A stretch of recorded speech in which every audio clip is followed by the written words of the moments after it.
Olá, Marco Antônio Villa, muito obrigada por ter vindo ao 1964. Eu que agradeço o convite.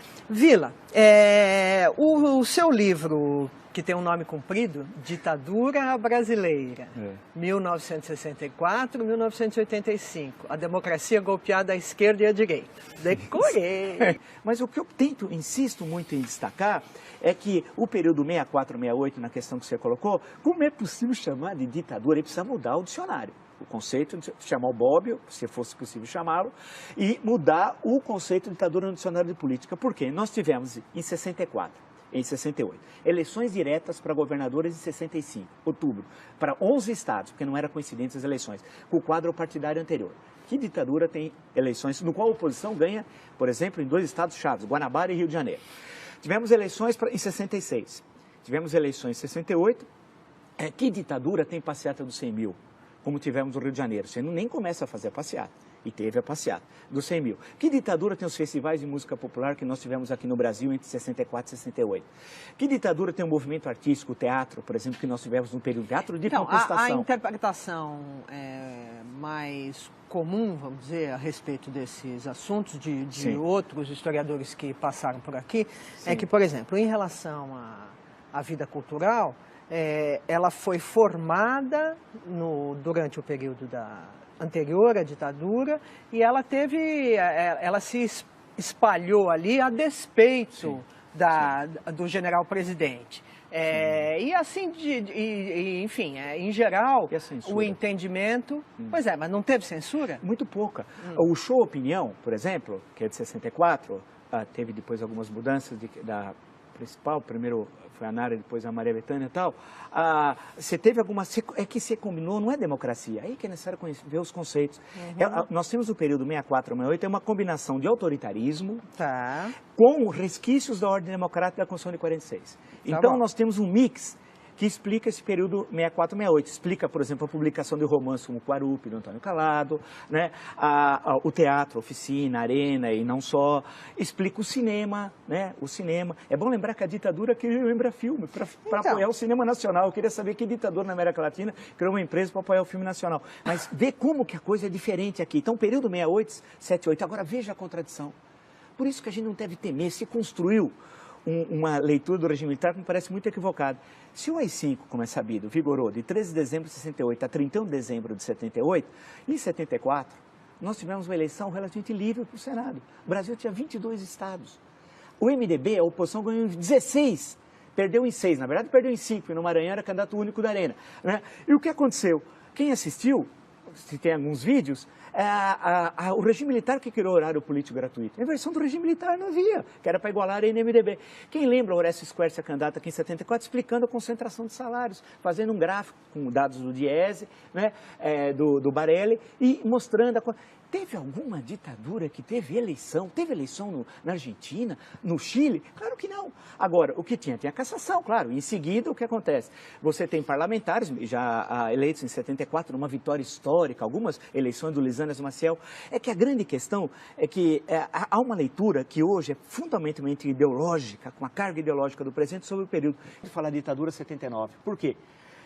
1º de janeiro. Restabelecida imunidade parlamentar. Quem chama de ditadura não sabe nada de política, de história. Você imagina ter imunidade parlamentar no dia 1º de janeiro de 79, você não pode caçar mais ninguém. 8 meses depois, em agosto, é anistia. E todos foram libertados. Alguns não foram, mas foram logo depois. Todos. E saíram, tinham cerca de, eu tenho o número no livro, são 70, 80. É bom lembrar que no Estado Novo tinha 10 vezes mais, quando veio a anistia em 45. Aí, eleição de 82, chamada de ditadura, eleições que você tem 5 partidos, um dos quais se proclamava socialista, o Partido dos Trabalhadores. E com a vitória da oposição em São Paulo, Franco Montoro, Minas, Tancredo Neves, Rio, Leão Brizola, não só a vitória, mas a posse. Então, chamar o período 79 a 85 e em 84, especialmente entre janeiro e abril, a campanha das diretas. Quer dizer... Mas não isso já era o fim da ditadura. Mas não é mais ditadura. Tá bom. Okay. Porque não existe ditadura com liberdade, com comício, com 1,5 milhão nas ruas. Não há na história do mundo. Tá. Nem na ditadura romana, que tinha outro caráter. Escuta, Villa, você mencionou, enquanto você estava na sua última resposta, que há uma leitura ideológica do período. Sim. De quem é esta leitura E por que ela lê do jeito que lê, na sua opinião? Olha, e daí que eu acabo diferindo de muitos. Quando vem a anistia, retorna ao Brasil, acaba com o banimento, vem os caçados, exilados, perseguidos, etc. E os que estavam aqui voltam a ter vida legal e tal, né? Por isso que não pode chamar de ditadura. Eu vi o Gregório Bezerra, um dos vítimas logo em abril de 64, né, que a gente podia lembrar, Recife, falando aqui no Largo São Francisco. Isso devia ser setembro, por ali, outubro, não sei, de 79 e tal. Fui ouvi-lo porque era um mito para todos nós naquela época e tal. Então, a grande questão, e essa é uma construção que eu ouço falar sistemática, que está no livro didático, e já ficou vitoriosa, de que a luta armada levou à democracia. Isso é uma falácia. Eu faço questão, porque eu escrevi vários artigos, isso está no meu livro também, porque nenhum grupo de luta armada defendia a democracia. Não há uma vez a palavra democracia. Se você pegar o livro Imagens da Revolução, do Daniel Arão e do Jair Ferreira de Sá, lá tem quase todos os documentos, você procura, você não acha um que tenha a palavra democracia. Nenhum documento. Todos queriam ditadura proletariada. A divergência seria cubana, algumas vezes de viés soviético, parte desses grupos não tinham muita proximidade com a União Soviética, ou chinesa, se nós veríamos então o Brasil com os olhos puxados. Essa era a divergência tal. Democracia nenhum. E todos, a ação que eles tiveram aumentou a repressão. Estimularam as ações dos porões e tal. A construção, a luta pela democracia não foi feita por esses que se dizem vencedores. Esses são os derrotados. Os vencedores foram os parlamentares do MDB, que ninguém fala. A luta heróica de vereadores, deputados estaduais, federais, senadores. E eu no meu livro resgato 2 só. Lisanas Maciel, que foi um brilhante deputado federal pelo Rio de Janeiro, e a figura de Paulo Brossard. A coragem desse. Citei 2 como exemplo, que nós tínhamos muitos tal. Quantos não foram? Eu queria alguém ter coragem, em 1970, no interior aqui de São Paulo, abrir um diretório do MDB. O padre na missa ia falar, não se misture com aquele homem perigoso que abriu o diretório do MDB e tal. Então esse é o MDB.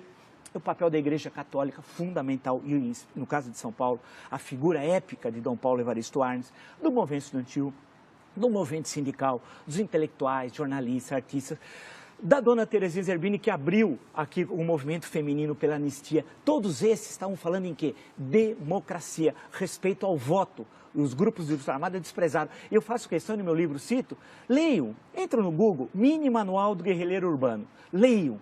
Aquilo é democracia, aquilo é barbárie, aquilo é barbárie pura, é ensinar como matar as pessoas. Né?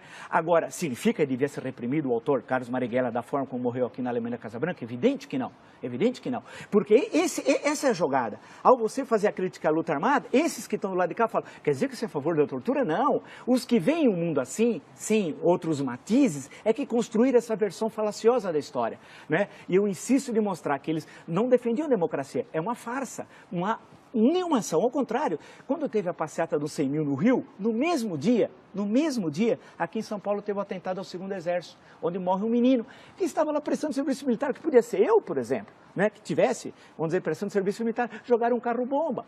Ou Orlando Lovec, que foi pegar um visto aqui no consulado americano, na época no Cônjuge Nacional, que era um jovem, queria aprender inglês nos Estados Unidos, está andando, explode uma bomba no consulado, ele perde a perna. Ele passou anos para receber uma indenização de um salário mínimo. E quem colocou a bomba recebe 4 salários mínimos de indenização. Né? Quem matou um menino aqui no 2º Exército recebe indenização. E são vistos hoje como heróis. Não, a luta democrática é que foi heróica. Agora, isso não significa, em momento algum, ter qualquer contemplação com torturador, né, com assassino, com gente que desapareceu. Em hipótese alguma. Esses têm de sofrer esse opróbrio da história. Temos de sempre lembrar essa barbárie aqui do DOPS em São Paulo, vou lembrar a figura do Fleury, o Sealing em Porto Alegre, o Davi Razan, Minas Gerais. Quer dizer, nós temos de lembrar como exemplos do mal, né? A mal que nós nunca devemos voltar a ter e defender a democracia e as liberdades. Eu acho que essa é a nossa grande tarefa e não deixar que o resgate daqueles que lutaram em defesa da democracia seja apropriado por aqueles derrotados, que impulsionaram inclusive a ditadura, porque a cada ato terrorista, maior a repressão, maior a violência, maior a censura. Então, portanto, eu sei que eu remo, usando uma expressão leninista, eu remo contra a corrente, tendo essa outra leitura, porque é mais fácil fazer o discurso do óbvio, mas é o discurso falacioso e que, no fundo, reforça a tradição autoritária brasileira.